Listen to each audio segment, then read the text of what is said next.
አሰላሙ አሌይኩም ወረህመቱላሂ ወበረካቱን። ውድና የተከበራችሁ ውድ ቤተሰቦቼ እንዴት ናችሁልኝ? እኔ ያለሁኝ አልሐምዱሊላህ። ክርስቲያን ወገኖቼ ሰላም ሰላም ብያለሁ። ለቤት አዲስ ከሆናችሁ ላይ ሼር፣ ሰብስክራይብ ያደርጋችሁ አበረታቱኝ። ውድ ቤተሰቦቼ እነሆ ዛሬ በአዲስ ነገር መጥቻለሁ። በመጨረሻ ትንሽ ቪዲዮ ቀንጨብ አድርጌ ያስገባላችኋለሁ።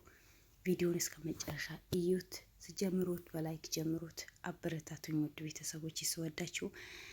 ዳይ ወደ ቪዲዮ። ዛሬም በአዲስ ነገር መተናል። እንደምታውቁ ሰሞኑ ሉል በጠፋበት ሰዓት አንድ የተበደለ በሚስቶች የታገተ ምንም ነገር ንብረቱ እንዳይቆጣጠር ንብረቱ ምን ላይ እንዳለ እንዳያውቅ የተደረገ አንድ አባት ነበር። ያም አባትም ደግሞ ሚኪ ሉል ፍለጋ በሄደበት ሉልን ለማግኘት በሄደበት ነው። አጋጣሚ ባልዋዛ ቦታ አለ እንደዚህ ታግቶ ተቀምጧል ተብሎ ሚኪ አግኝቶት ነበር። ያው ሉል ጥፋት ቢሰራም ሰው ለማዳን ቢሄድም በአንድ በኩል ጥፋት ቢኖርም በአንድ በኩል ደግሞ ጥሩ ነገር ተገኝተዋል። አያችሁት? ያ ሰውየው እድሜ ልኩ እንደዛ ይኖር ነበር። ልክ እንደ ሉል አባት ታግቶ ነው የሚኖረው ነበረው። ልክ እንደ ሉል አባት ተሰቃይቶ ነው የሚኖረው ነበረው። ነገር ግን ሉል ወንድሞቼ አድናለሁ፣ ህዝቤን አድናለሁ ብሎ በሄደበት ሌላ ሰው አድነዋል። ያን አባት ካለበት ስቃይ እንዲወጣ ተደርገዋል። ሚስቱ በገዛ ንብረቱ ነው የምታሰቃየው ነበረው። ያቺም ደግሞ ሚስቱ መቅደስ ናት እንደምታውቁ። አሁን ሰውየው ከዛ ከክፍለ ሀገር ይዘውት ወደ አዲስ አበባ ሲመጡ ይዘውት መጥተዋል። ሕክምና የተደረገለት ነው። ወደ ሃይማኖት ቦታም የሄደ ነው። ብዙ ለውጥ አለ። በዛ ሰዓት ከሱ የሚሰሩ ሰዎች በሙሉ ጥሩ ሁኔታ ላይ እንዳለ፣ ስራ ጥሩ እንደሚሰራ ነው የተናገረው። ስለዚህ አሁን ምን ላይ ሁኔታ ላይ አለ፣ በምን ሁኔታ አለ፣ እንዴት አለ፣ ምን አዲስ ነገር አለ ስለምትሉኝ ያንዳንዱ ነገር ነግራችኋለሁ። ሚኪ በዚህም አጋጣሚ ስራ ሳያቆም አይቀርም። እስኪ ለማንኛው ያለበት ነገር በሌላ ቪዲዮ እንሰራለን። ስለዚህ አሁን ሰውየው ያለበት ሁኔታ በጣም አሪፍ ሁኔታ ላይ እንዳለና ጥሩ ሁኔታ ላይ እንደሆነ፣ ጥሩ ለውጥ እንዳሳየ ጓደኞቹ እያንዳንዱ ነገር መጥቶ እንደሚጠየቁት ያለው ንብረት በሙሉ እሷ አዲስ አበባ አምጥታ ቤት እንደገዛችበት ንብረት እንዳፈራችበት፣ ወንድሟ በጣም ባለ ሀብት ሆኖ ድሮ ባሏ የሚሰራውን ስራ በሙሉ በአሁኑ ሰዓት ወንድሟ እንዲሰራ ነው የተሰማው። ብዙ ንብረቶችን በሚኪና በሉል ምክንያት ንብረቱ እንደተመለሰና ብሩ ሙሉ በሙሉ ባይሆን በትንሹ ተመልሰዋል። መቅደስ በአሁኑ ሰዓት እስር ቤት እንደተወረወረች ነው የተሰማው። እስር ቤት ብተወረወርም ግን የዚህ ሰውዬው ንብረት እያንዳንዱ ነገር በስሟ ነው ያዞረችው። እሱም ያውቀው ነገር የለም።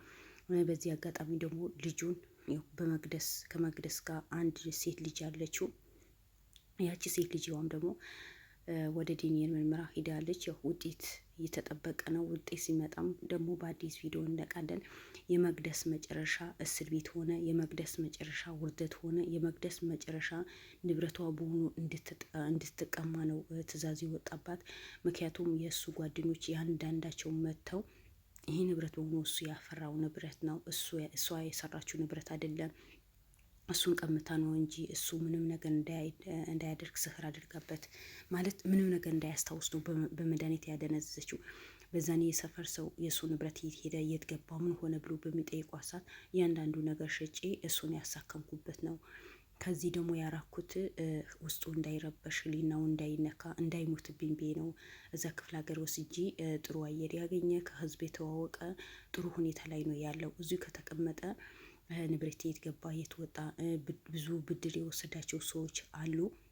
እነዛ ሰዎችን መጥተው እንዳይጠይቁት፣ እንዳያስጨናንቁት፣ ሲያስጨናንቁት በሽታው የባሰበት ከሆነ ብዬ ነው ክፍለ ሀገር የወሰድኩት ብላ ነው የተናገረችው የነበረው። ግን ነገር ግን እሱ በጣም ባለ ሀብት፣ የሰፈር ሰው የሚረዳ፣ የብዙ ሰዎችን ህይወት የሚገፋ፣ ብዙ ምስኪኖችን የሚረዳ፣ የራቡ ሰዎችን የሚያበላ በጣም ጀግና የሆነ ብር እሱ ያበድራል እንጂ አንድ ቀን ተበድሮም አይታወቅም፣ ሰምተንም አናውቅም ነው ያሉት። ግን እሷ ምን አለች? ብዙ ሰው ብድር ወስዶ ነበር። ያ ብር ሊጠይቁት ሲመጡ እንዳያስጨናንቁት፣ በሽታው እንዳይጨምር ነው ያለችው የነበረው። በሽታ ተሸክመሽ እስር ቤት ኑሪ እንጂ ለነገሩ እስር ቤት ብትገባም እሷ ትቀለባለች፣ ትበላለች፣ ትጠጣለች፣ እውቀት ትማራለች እንጂ ምንም የምትጎዳው ነገር የለም። እኔ ሀገራችን ላይ የሚያናደኝ ይሄ እኮ ነው። እስር ቤት ይገባሉ፣ እንደፈለጉ ነው የሚሆኑት። ምንም አይነት ቅጣት አያገኙም። ወጥተው ገና ነገም ያስራቸው ደግሞ ይስራሉ፣ ደግሞ ይሰሩና ይታሰራሉ፣ መልሶ ይፈታሉ። ለምን በጣም ከባድ የሆነ ቅጣት እንደማይቀጡ እኔ ግራ ይገባኛል። ሁሌ ሀገራችን ላይ እንደዚህ አይነት ወንጀል የሚሰሩ በሰው ህይወት ላይ የሚጫወቱ የሰውን ንብረት ምንም ሳይመስላቸው እንደፈለጉ የሚጫወቱ ሰዎች እያንዳንዳቸው የእጃቸው ቢያገኙ ኖሮ ከባድ የሆነ ቅጣት ቢኖር ኖሮ ከባድ የሆነ እርምጃ ቢወሰድ ኖሮ አገራችን ላይ ሁሉም በስራውን ገብቶ ይወጣ ነበር። በስረሳ ስራው ይሰራ ነበር። በሽተኛ አይሆንም ነበር። አይታገትም ነበር። ሀገሩ ጥሎ አይጠፋም ነበር። ግን ምን ዋጋ አለው? ሁሉ ገንዘብ ያለው ነው የሚኖረው። ጉልበት ያለው ሰው ነው የሚኖረው ሀገራችን ላይ። ጉልበት የሌለው ሰው ብር የሌለው ሰው መኖር አይችልም። አሁን እንደ መቅደስ ተብያለሁ። ለስሙ የመንግስት ሰራተኛ ናት። ለስሙ ለህዝብ ልታገለግል ነው የተቀመጠችው። ግን እሷ ሆነ ብላ ህዝብን ለማጥፋት ነው የተነሳችው። ስለዚህ አሁን ሉልና ሚኪ በመሆን ሉልና ሚኪ ተባብረው ነው ይህ ሰውየው ካለበት ስቃይ እንዲወጣ ያደረጉት። እሷም ወደ ስራ አሳልፎ ከሰጡ በኋላ እሱ ቀጥታ ወደ አዲስ አበባ ይዘውት ነው የመጡት። አዲስ አበባ ከመጡ በኋላ ያው ሕክምና በእነሱ ወጪ ነው፣ በሱ ወጪ ሳይሆን በልዑልና በሚኪ ወጪ ነው የሚታከመው የነበረው። የስነ ልቦና ብዙ ተጎድተዋል። እሱም ዶክተሮችን ያገኘ ነው። አሁን በጣም ለውጥ ያለ ነው። ራሱ ሲጀመር እሱ ሲያወራ ነገራቶችን ያንዳንዱ ነገር ሲያስረዳ እኔ ካሁን በኋላ ከሷ ምንም አይነት ግንኙነት አይኖረኝም፣ ሊኖረኝም አልፈልግም። ሚስቴም አይደለችም። ልጄን አጠራጥራኛለች። የእኔ ልጅ ትሆናለች አትሆን? ምክንያቱም ከብዙ ወንድ ትወጣለች። ከብዙ እንደዚህ የሆነች ምንም ሳላደርጋት እንደ ሚስት እንደ እናት ተከባከቢያት ኑሬ በዚህ ልክ ጉድ የሰራችኝ ክፍለ ሀገር ወስታ እንድሰቃይ እንዳስብ ጭንቅላቴ እንዲበጠበጥ ያደረገችኝ ልጅቷም ለእኔ ላትሆን ስለምትችል ነው ዲኤንኤ ምርመራ እንዲደረግልኝ ያደረኩኝ። ስለዚህ ውጤት ሲመጣ ልጅቷ ለእኔ ትሆን የሌላ ሰው ትሆን አውቄ ውሳኔ መወሰን እችላለሁ። አቅሜ ከቻለ ወደ ስራዬ ከተመለስኩኝ ጤነኛ ሁኜ ስራዬ በስርዓት ምሰራ ከሆነ ልጄን ራሴን በሰራተኛ አሳድጋታለሁ። ዛሬም በሰራተኛ ነው የምታድገው። መቅደስን ቁጭ ብላ አይደለም ልጄን አይደለም የምታሳድገው። እሷ ብር ያራወጣች ነው እንጂ ልጄን አሳድጋት አታውቅም። ልጄ ያደገችው በሰራተኛ ነው። ነገም በሰራተኛ አሳድጋታለሁ። አያቅምህ፣ አይችልም። አሁን ጥሩ ሁኔታ ላይ አይደለህም፣ ጤነኛም አይደለህም። ህግ እንደዛ የሚጠይቀኝ ከሆነ ብር ከሌለኝ ደግሞ ለእሷ እሰጣታለሁ። እኔ በተቻለኝ አቅም በብር እደግፋታለሁ። ግን ልጄ ናት የእኔ ልጅ ናት ወይስ የሌላ ሰው ልጅ ናት? እሱ ግዴታ ማረጋገጥ አለብኝ። በአሁን ሰዓት ህሊናዬን በጣም ጭንቀት ውስጥ እንደገባ ጥያቄ እንዲፈጠርብኝ ያደረገኝ ይሄ ነው። በቃ ከራሴ ከጤንነቴ የበለጠ ልጅቷ የማን ናት? እንደዚህ መሳሳላት፣ እንደዚህ ሁኚ ልጄ መቼ አያታለሁ፣ እንዴት ነው ከኔ የምትኖረው ብዬ መሳሳላትን ልጅን የኔ ልጅ ልትሆንልኝ ነው የምፈልገው ብሎ ያለቀሰ ነው የተናገረው። እንግዲህ ይሄ ሁላችንም ምኞት ነው። ልጅህን ያንተ ልጅ ሆና ደስተኛ ሆነ ጤናህን ተመልሶ ትላንት የምትረዳቸው ሰዎችን እንድትረዳ፣ ትላንት የምትሰራው ስራ በአዲስ እንድትሰራ፣ ዛሬ ካለህበት ስቃይ ያወጡህ እነዚህ ጀግና ወንድሞቻችን ከነሱ ጎን ሆነ ስራ እንድትሰራ፣ እንደነሱ የተቸገረ ሰው እንደምትረዳ፣ እነሱ የተቸገረ ሰው ሲረዱ ከጎናቸው ሆነ እነዛ የታመሙ ሰዎች ማሳከም፣ ማብላት እንደ ድሮህ እንደምትመለስ እኛም አንጠራጠርም። ተስፋም አለን። ምክንያቱም ፈጣሪ ስላገዘህ ነው፣ ፈጣሪ ስለሚወድህ ነው ከነዚህ ሰዎች ያገናኛል። አንተ ፈጣሪ አንዳንዴ ፈጣሪ ሊረዳን ከፈለገ በሰው ዘንድ አድርጎ ነው ሚልክልን ይባላል። አንተ በልዑል ዘንድ ነው የላክልህ። ያንተን ካለህበት ስቃይ እንድትወጣ ያደረገህ ልዑል፣ ካለህበት ችግር ወጥታ ጥሩ ደረጃ ላይ እንድትደርስ ከዛ ሴትዋ ከመጥፎ ሴትዋ እንድትገላገል ያደረገህ ደግሞ ፈጣሪ ነው። ያ ሁሉ ሰበብ ያደረገው ፈጣሪ ነው። በእርግጥ የልዑል እጅ አለበት። ልዑል ባይሄድ ኖሮ እስከዛ ክፍለ ሀገር ነበርክ። በሰፈር ስም አያውቅም ነበር። ጓደኞችህም አያውቁም ነበር። ቤተሰቦችህም አያውቁም ነበር። ልዑል በመሄዱ ሚኪ ተከትሎ በመሄዱ ነው ዛሬ ያንተ ጤንነት እንዲመለስ ካለህበት ችግር እንድትወጣ ፈጣሪ እየረዳ። አሁንም ቢሆን ያ ሰው የላከልህ ፈጣሪ ዛሬም ያንተ ጤንነት እንደሚመለስ በ100% እርግጠኛ ነኝ። አንተ ብቻ ተስፋ ሳትቆርጥ በተስፋ ከነሱ ጎን ሆና መድኃኒትን በስነስርዓት የወሰድክ ሕክምናህን በስነስርዓት ክትትል ያደረግ በሃይማኖት ቦታህን ጠንካራ ሆና፣ ምክንያቱም መንፈስ ሊሆን ይችላል። እነዚህ የሰውን ብር ለመብላት የሚጓጉ ሰዎች ባዕድ አምልኮ አላቸው። ያው ዲናም ባዕድ አምልኮ ስለምሰራ አይደለም እንደ የምሰራቸው ስራዎች በሙሉ የሰይጣን ስራዎች፣ የሰውን ህይወት ማያሳዝናት፣ ሰውን ምንም ይሁን ምንም አይመስላት።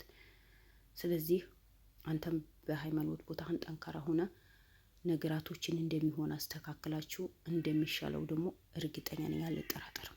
በጣም ውጤታማ ሆኖ ወደ ስራው እንደሚመለስ እርግጠኛ ነኝ። በጣም ጎበዝ ነው፣ ቻይ ነው። አሁን እንኳን እንደዚህ ሁኔታ ላይ ሆኖ የሚናገራቸው ቃላቶችን ከባባድ የሆኑ ወሳኝ የሆኑ ቃላቶች ነው የሚናገረው። ሰው ነገራቶቹ በሙሉ ተስተካክሎ ጤናህን ተመልሶ ትላንት በአንተ ህይወት ላይ እንደፈለገች የሆነች ሴትዋ። ስለዚህ ውድ ቤተሰቦች ትላንት የዛ ሰፈር ሰው መቅደስን አምኖን የተቀመጠው ነበረው። መቅደስ ጥሩ ሰው ናት፣ ንብረቷ በሆኑ ሽጣ ባልዋ ያሳከመች ነው፣ ባልዋ የተንከባከበች ነው ብሎ ነው ያንጨበጨቡላት የነበረው። ግን አሁን በሁሉም ሰው እንድትዋረድ፣ በማንም ሰው መኔት እንዳይኖራት፣ በህዝብ ደረጃ ሆነ በመንግስት ደረጃ ሆነ መኔት እንዳይኖራት ነው ያደረጋት። አንዳንዴ እኖራለሁ፣ እኔ ብቻ በላለሁ፣ እኔ ብቻ ተጣለሁ የሚሉ ሰዎች በሙሉ እንደዚህ እንደሚዋረዱና ውደታቸው ቅርብ እንደሆነ አያውቁም። ዲናም በቅርብ ቀን ተዋርዳ የእጅዋ አግኝታ ተዋርዳ ቤት የምትውሉበት ቀን፣ እስር ቤት የምትወረውሩበት ቀን ቅርብ እንደሚሆን እኔ አልጠራጠርም። ምክንያቱም እቺም ትንሿ ዲና እኮ ናት። ያቺ ትልቋ ዲና ብትሆን እቺ ትልቋ ዲና ናት። ለባልዋ ያልተመለሰች የልዑል ትመለሳለች ማለት በጣም ከባድ ነበር። ግን ፈጣሪ ሲያዋርድ እንዲህ በቅርብ እኮ ነው፣ ሩቅ አይሄድም፣ በቅርብ ነው የሚያዋርደን። እና ልዑል መታገቱ፣ ልዑል በሽፍጦችን መያዙ፣ ልዑል ክፍለ ሀገር መሄዱን እኔ አሁን አልጠላሁትም። በዛ ሰዓት በጣም ቀድቼው ነበር። ለምን? ምክንያቱም የአንድ ሰው ህይወት ነዋል። ሌሎቹ ጓደኞቹ ልጆቹ የተጎዱ ልጆቹ ቢኖሩ የጠፉ ልጆቹ ቢኖሩ፣ ግን ይሄ ሰውዬው ወይ ኖረ አልተባለም ወይ ሞታ አልተባለ፣ በገዛ ሚስቱ በገዛ ብሩን እንደፈለገች የምታሽከረከረው በጭንቅላቸው የምትሰራ ሁሌ ብቻ እኔ እሱን ያወራው ቃላት እኔ ደግሜ አልናገረውም። ሰው በሰው ህይወት ላይ በዚህ ልክ ይጫወታል። በዚህ ልክ ላይ ሰው ስግብግብ ይሆናል። በዚህ ልክ ሰው ብር ወዳጅ ይሆናል። እኔ አላቅም። የመቅደስ መጨረሻ ምን ይሁን አላቅም። ምን አይነት ጨካኝ እንደሆነች፣ ምን አይነት አረመኔ እንደሆነች እኔ አላቅም። በእርግጥ ትጸጸታለች። ምክንያቱም ያደረገችው ነገር በሙሉ አጸያፊ ስራ ስለሆነ፣ የሚያሳፍር ስራ ስለሆነ ሰው በገዛ እጁ እንደዚህ የሚያሳፍር ነገር ይሰራል። አሳፋሪ መሆንሽ እወቂው በደንብ። የልጅሽ አባት እኮ ነው። ወይስ አውቀሽ ነው ልጁ ከሌላ ሰው ነው የወለድሽው? እንግዲህ ይሄም ይሁን እውነትም ይሁን የእሱ ልጅ ይሁን ከሌላ ሰው ትውለደው፣ እንግዲህ በቅርብ እንሰማለን ውጤቱን ሲመጣ አምጥቼ ቪዲዮ ሰራላችኋለሁ። ቤተሰብ ያልሆናችሁ ተቀላቅላችሁ የመቅደስ ልጅ የማን ልጅ ናት? እውነት የሰውዬው ነው ወይስ የሌላ ሰው ነው? እንግዲህ አምጥቼ እሰራላችኋለሁ።